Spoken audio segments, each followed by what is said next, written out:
Hello and welcome back to another Space Engineers mod showcase video. Now today's video we have the Star Wars Juggernaut Tank. Now that's not its complete name, but you get the idea. It's a Juggernaut Tank from a Star Wars. So if I was to activate my jetpack and hover around, this is what we've got. So we have a lovely 10-wheeled vehicle. It can go forwards and backwards. It has a multitude of machine guns, Star Wars lasers, missile launchers, everything you need on here.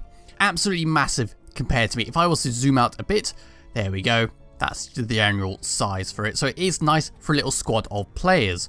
So if we come to the top here, before we head on inside, we do have some lovely little features. So up here, so if I come along to this is a sniper platform. So if I was to activate the button, the platform will raise up. And if I was to say have a blah blah blah blah, and if I was to say have a gun, let's just drag this to my hotbar. Boom, I can now shoot things from a nice distance above the actual tank.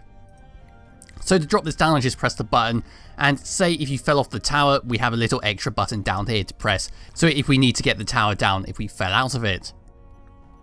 Now if I just remove the HUD, activate my jetpack again, and come around and down through here, we will have a door. So in the door itself, the game is chugging a little bit because this is quite a big mod. So on the inside we have a lot of seats to carry a lot of players. There are quite a lot of buttons around the place, but very few of them actually work. So if we come all the way up the top here, let's just go around here first. We have some more seats for you to look outside here. We've got some decoration buttons. This button over here, however, does control the lights, so that's that. And as we come all the way around here, we have the oxygen generators if you need to put ice in it, as well as some more seats to carry your friends. So coming down all the way down to here, we have now an extra little seat. Now this seat doesn't have any guns on it. It is purely for driving backwards. So if I undo the parking brake, I can now drive it in this direction. Let's just hop out there. We've got some more decoration features around here, such as sound blocks and other little coloured blocks, but we can ignore them for now as we come around to the main area, which is on the opposite side. Now we've got even more seats in here, but only the central one will work. So if I was to hop in here, we now have a nice little array of stuff. So starting with number 3, it requires the Star Wars weapons mod if you have it. If not, don't worry about it, it simply will not exist. But if I was to activate it and then shoot it, we now have some lovely ever-changing colours to shoot, and we have the lovely sound effects to go with it. So if you want to have a proper Star Wars experience, I recommend downloading the Star Wars weapons mod. Now as for the missile launchers here, as you notice, they're not working. So if I was to press number 2, these little panels will open up like so, and now that they're opened up, I can now shoot the missile launchers forwards. You want to be careful with these things because you don't want to be firing them as they're opening or closing, because you will hit the truck itself. Anyway, moving on, we have number 4, which is just simply spotlight. We have a merge block next, which is generally for no atmosphere areas. We have got some batteries, we've got some ore detectors, we've got some thrusters if we need it. And we have number 9, which disables the Star Wars turrets on top. And of course, on tab number 2, we have a button to manually control the sniper tower, like so, and a gyroscope if we need it. So I'm going to undo the parking brake and go for a little ride. And you can see it's very slow. Very slow, but it's massive. That's one thing you do have to remember. This thing is huge and it's going to cause a lot of damage wherever it goes. So I'm just going to try and turn here. As you can see, the turning is so slow. Let's just attack that pirate ship from my previous video. We are slipping and sliding. It might just be because we're on the ice, but hopefully it'll sort itself out. So we're just going to attack the ship there like that. That's all nice. Let's just open up the actual missile launchers. And now we can shoot the pirate ship. And there goes the pirate ship. Pretty powerful in terms of missiles, don't you think? Pretty damn powerful. So now the pirate ship has been destroyed, and we can then close this up and continue on with our little adventure. Let's go up the side of the cliff to try and show you what kind of power we're looking at. So there's the poor pirate ship. It's just in a couple hundred little pieces over there. Very little damage to the actual ship itself, but it did move it along because it's a very light ship.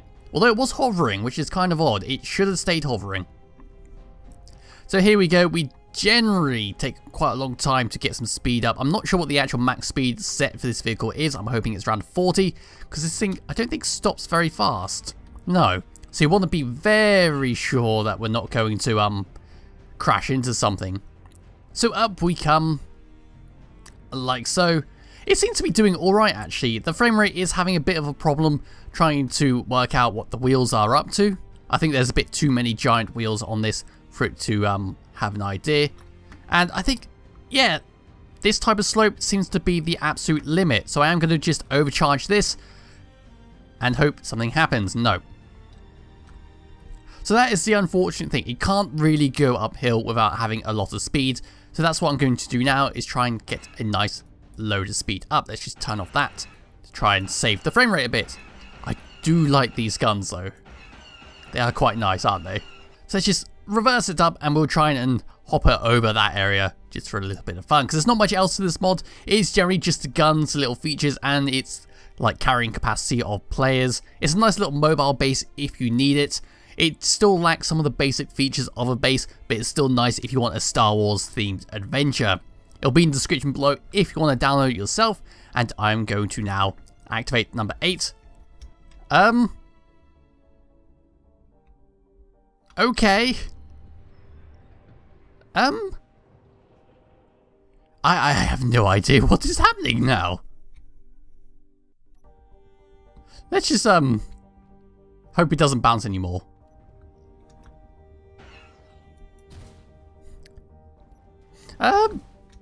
Okay.